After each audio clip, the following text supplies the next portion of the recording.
क्या आपने कभी सोचा है कि नफरत और प्यार के बीच सिर्फ एक पल का फासला हो सकता है?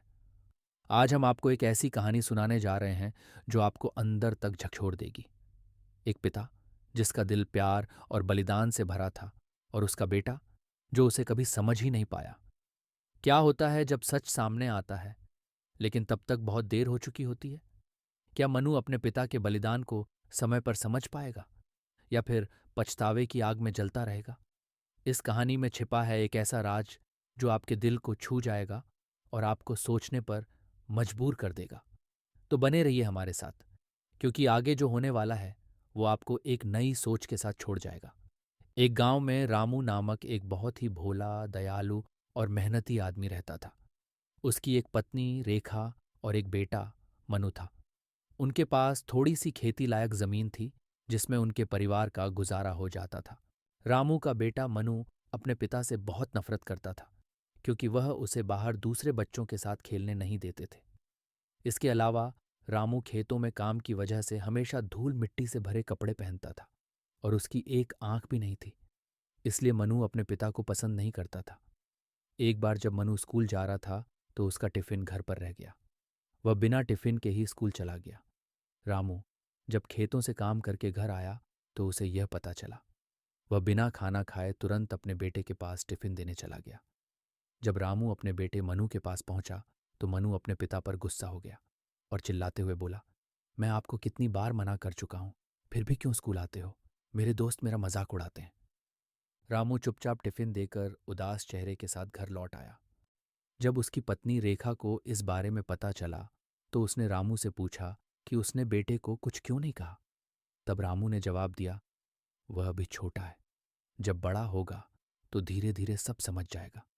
रामू अपने बेटे को डॉक्टर बनाना चाहता था, इसलिए वह अपने खेत की कमाई से थोड़ी थोड़ी बचत करता था। उसने अपने बेटे को डॉक्टर की पढ़ाई के लिए शहर के एक अच्छे कॉलेज में भेजा, और उसके रहने और पढ़ाई के लिए काफी खर्चा किया। हालांकि रामू का बेटा मनु इन सब बातों को समझ नहीं रहा था, और अब भी अपने पिता से नफरत करता था। एक बार जब रामू शहर में अपने बेटे से मिलने गया तो मनु चिल्लाते हुए बोला, आप यहां शहर में मुझे मिलने मत आया करो।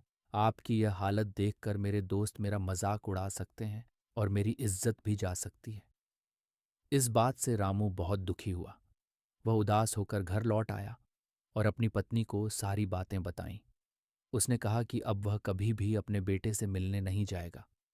लेकिन मनु को इससे कोई फर्क नहीं पड़ा। मनु अब बड़ा हो गया था और डॉक्टर भी बन गया था।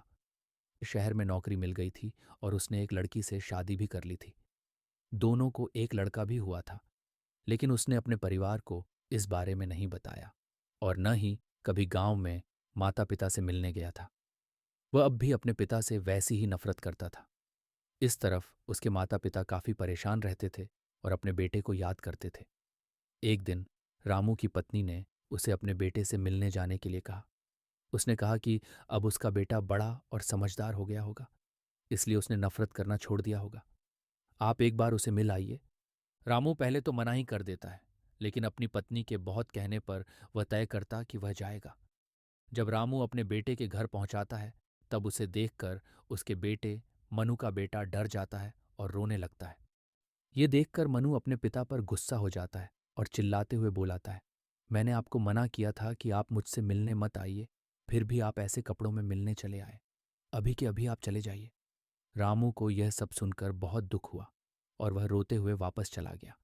मनु को अपने पिता के साथ ऐसा करने पर जरा भी पछतावा नहीं था। कुछ समय बाद मनु का एक मित्र शिव बन गया। शिव काफी अच्छा और सही गलत को सही तरह से समझने वाला था। वह इतना अच्छा था कि उसके संपर्क में आने वाले लोग अक्सर सुधर जाते थे। मनु के साथ भी यही हुआ। मनु धीरे धीरे सुधरने लगा और उसे अपने पिता के प्रति किए गए व्यवहार का बुरा लगने लगा। उसे अपनी गलती का एहसास होने लगा और उसने सोचा कि वह एक बार गांव जाकर अपने माता पिता से मिलकर माफी मांग ले और फिर उन्हें शहर में ले आए। वह गांव जाता है और अपने घर पहुंचता है।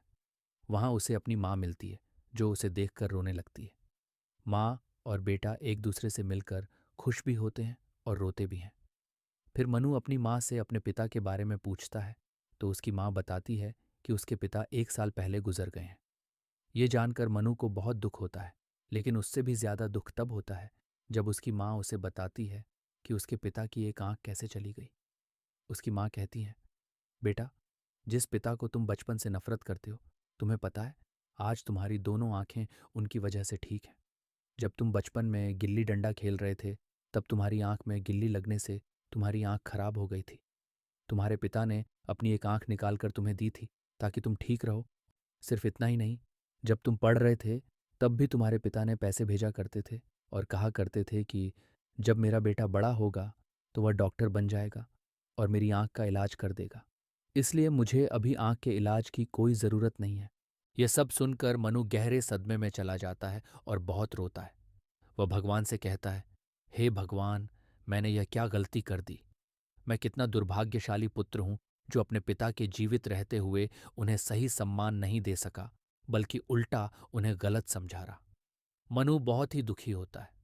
फिर वह अपनी माँ से कहता है, माँ, मेरी गलती इतनी बड़ी है कि उसे माफ़ी लायक नहीं माना जा सकता, लेकिन फिर भी मैं माफ़ी मांगता हूँ।